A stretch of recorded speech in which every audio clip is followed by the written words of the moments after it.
They talk of environment. For example, Holy Prophet traveled to Syria. He traveled Syria when his age was 9 years or 10 with his uncle Hazrat Abu Talib.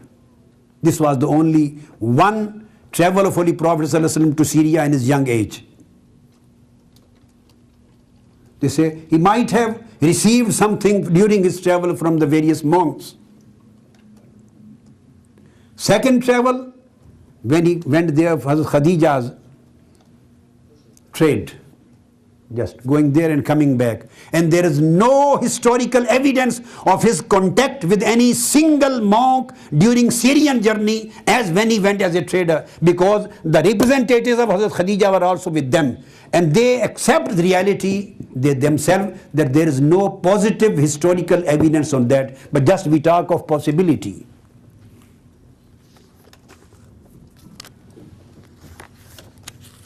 Now another important thing which I have said, this is another main Orientalist, John Burton. Now since he belongs to this time when literature was made available, many hadith manuscripts were published, so he got better access to understand Islam. This is a period of not crusade or like that, but it's a comparatively neutrality. This John Burton, in his book An Introduction to the Hadith, he writes clearly that whatever Goldziher or Joseph Sheikh have said, nothing is established through any historical positive evidence. And he has analyzed that they have based their viewpoint only on possibilities, and they are unable to give a single historical evidence in order to establish their viewpoint. Now, coming to the significance of Sunnah, this is Joseph Sheikh. He writes in Origins of Muhammadan Jurisprudence. He says, for the legal subject matter in early Islam did not primarily derive from the Quran. So he denies the Holy Quran as the source of Islamic law and Sharia, or from other purely Islamic sources. Law lay to a great extent outside the sphere of religion.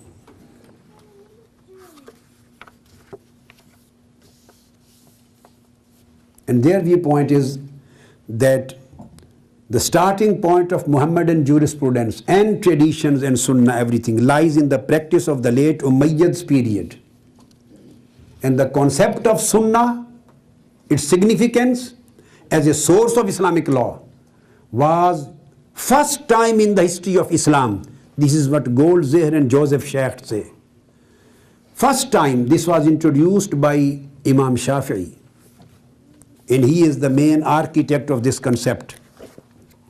According to Joseph Sheikh, according to Goldziher, according to William Muir, according to Margoliouth, all these, Montgomery Watt, according to all these Western Orientalists, they say that basically the concept of Sunnah itself is un-Islamic. And according to him, the concept of Quran as source of Sharia is un-Islamic. Because he says the laws of Islam primarily were not derived from Quran.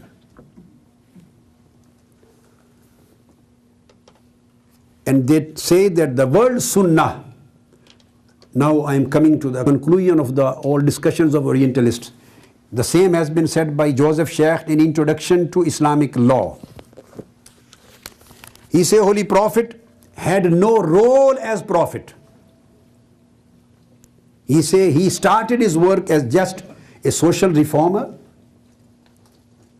He had no idea of becoming a prophet. He started his work as a social reformer. Then when he shifted to Medina, he became a religious reformer. Then in old pagan Arab society there was a tradition for peaceful settlement of disputes. They used to appoint arbitrators, and the Kahin, their spiritual authorities, they were appointed as arbiters. So Holy Prophet, instead of becoming Kahin, he preferred to become a Hakam, arbitrator. So after being social reformer, religious reformer, so he introduced himself as Hakam so that he may work as arbitrator to settle the disputes of various tribes, and this way he would be known as a judge.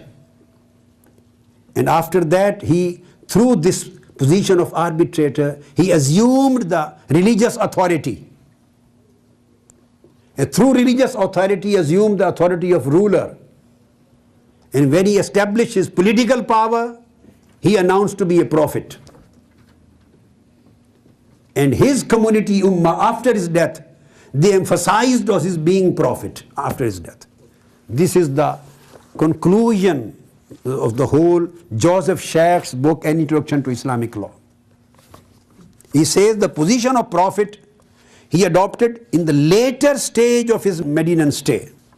And as far as the Islamic Sharia is concerned, its substance was borrowed from Roman law in Umayyad's period and Abbasids, then Byzantine law, then canon law of Eastern Church, and Talmudic and the laws, and Sasanian laws and Persian laws, and then Umayyad's policies and practices during that time. So putting all these things together, Islamic Sharia was constructed and formulated.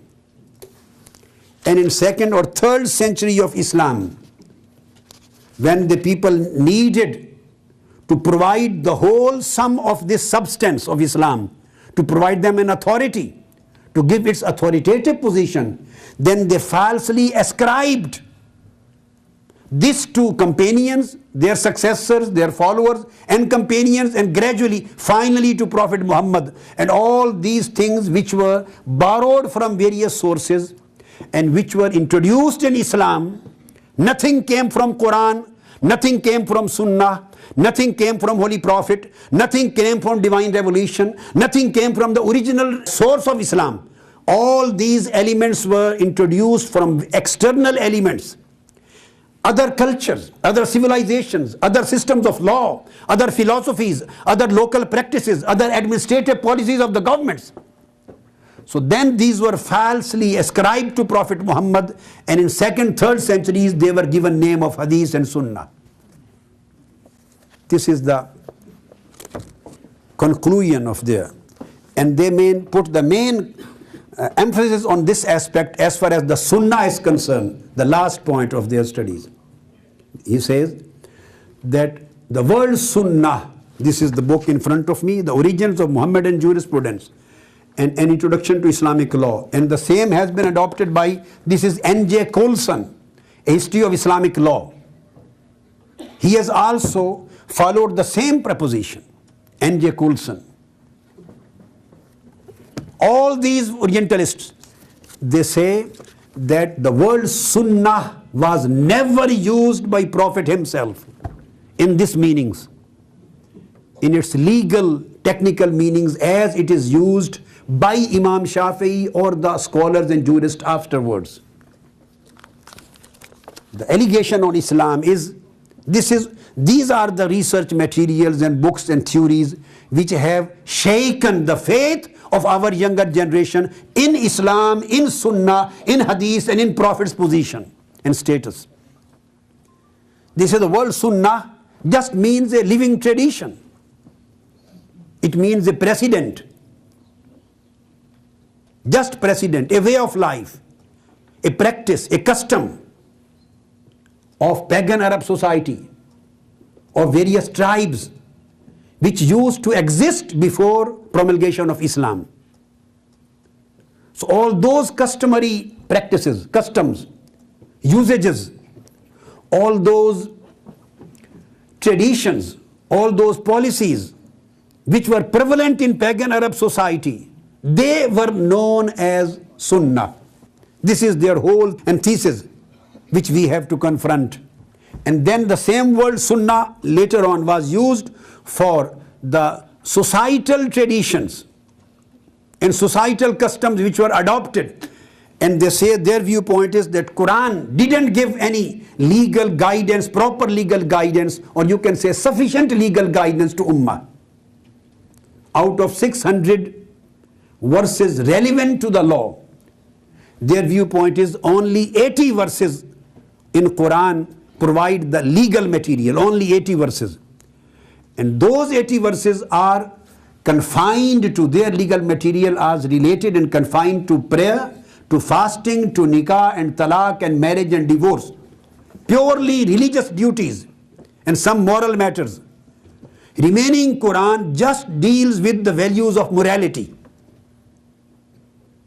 So Quran had nothing to do with jurisprudence, with law, with proper legal jurisprudential guidings, with political guiding, economic guidance, culture, any aspect of the Islamic teachings, theological guidance. So they say there was a big vacuum. So this vacuum was used to be filled by the companions or by Prophet himself. This gap was filled by the local customary laws and practices, the pagan practices and pagan traditions. So they used to follow them. And at some occasions, Prophet Muhammad as arbitrator used to explain a certain thing, used to give certain judgments. They were of temporary nature. Then came the period of Orthodox caliphs.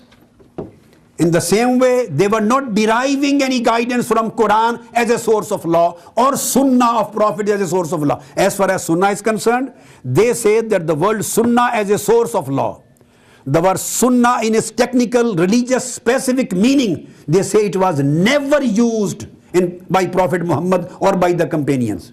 He say further that it was never said Sunnatul Nabi or Sunnatul Rasul or Prophet Sunnah. He says this was never said. It was said just Sunnah. And Sunnah means this is the practice, this is the custom, this is the usage, this is the tradition. And when the Orthodox caliphs, their period came, they gave their own decisions temporarily to fulfill their own needs. And particularly in Umayyad's time, they introduced all their policies and laws and the judgments of the courts and material which they borrowed from other civilizations and philosophies and cultures and religions. Then they put them all together, formulated the Sharia, the law, and then gave the name of traditions and gave them the name of Sunnah. And when Imam Shafi'i came, he first time introduced the concept of Sunnatun Nabi. So he converted the As-Sunnah to Sunnah of Prophet as a source of law. And he gave him a technical meaning, a classical meaning, or a specific religious meaning. So he says that Shafi'i was the main chief architect. So this was his viewpoint.